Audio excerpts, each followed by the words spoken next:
If I talk about this poem, आज हम करेंगे ये poem Dust of snow, Robert Frost की लिखी हुई है।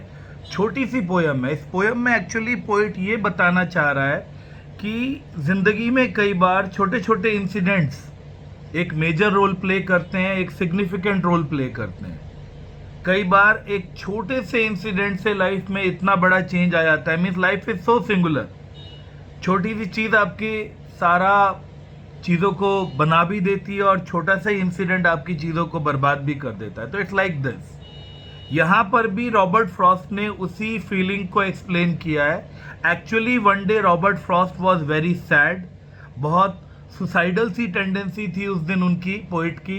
बहुत मूड खराब था। He was in a dismal state, he was in a sad state, he was not at all feeling good. And suddenly वो एक पेड़ के नीचे आकर खड़े होते हैं, और पेड़ के नीचे हेमलॉक का पेड़ है। पेड़ के नीचे आकर जैसे ही खड़े होते हैं, एक कौवा आकर उस पेड़ पर बैठता है। उस कौवे के पेड़ पर बैठने से पेड़ की टहनियाँ हिलती हैं और कुछ बर्फ के पार्टिकल्स पोइट के ऊपर आकर गिरते हैं। डस्ट ऑफ स्नो पोइट के ऊपर आकर गिरती है। And that brings a change in the mind makeup, in the mood of the poet। और सडनली उसका पोइट का जो एक माइंड मेकअप था, एक जो मूड था, वो एंटायरली चेंज हो जाता है। तो the poem Dust of Snow basically deals with this particular concept. So क्या कह रहा है पोइट इसमें? The way a crow shook down on me the dust of snow from a hemlock tree। Point to be noted, crow is a negative bird, hemlock tree is a poisonous tree. So ये दो चीज़ों को ये दिखाने के लिए भी represent किया गया है कि कई बार हमें नेगेटिव चीज़ों से भी पॉजिटिविटी का एहसास मिलता है। कई बार हमें नेगेटिव चीज़ों से भी पॉजिटिव चीज़ें मिल जाती हैं। That's why the poet is explaining the way a crow shook down on me the dust of snow from a hemlock tree।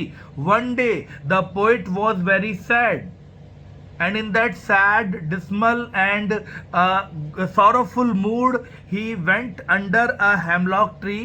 He was standing over there. Suddenly a crow came and the crow perched upon that hemlock tree। वो crow आकर उस hemlock के पेड़ के ऊपर बैठा।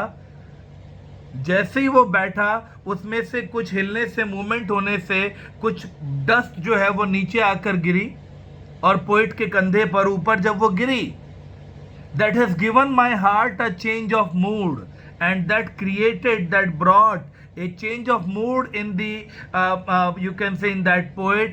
Suddenly his dismal mood, his disdained mood, his disappointed mood got a change over there। He got quite normal, he got quite happy, he got quite pleasant। उसे अच्छा सा लगा। और वो कहता है कि आधा दिन तो मैं सैडनेस में बर्बाद कर चुका था, बट उस एक छोटे से इंसिडेंट की वजह से it saved some part of a day I had rued RUED, destroyed.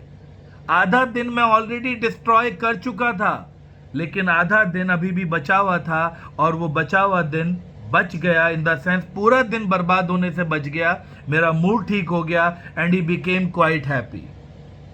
So the poet definitely explains this concept that sometimes a small thing is quite sufficient to bring a change of heart। एक छोटा सा incident, एक छोटी सी चीज़, एक छोटी सी बात आपके mood में, आपके जहन में, आपके माइंड मेकअप में एक चेंज क्रिएट कर सकती है, आपको सैड से हैप्पी बना सकती है। जैसे कि इस पोएम में रॉबर्ट फ्रॉस्ट को एक छोटे से इंसिडेंट ने, एक पेड़ पर एक क्रो के आकर बैठने से जो डस्ट उसके ऊपर गिरी स्नो की, वो जो गिरी, उससे उसके मूड में एकदम से सडनली चेंज आ गया। So this is the poem Dust of Snow. I hope आ गई समझ में सभी को।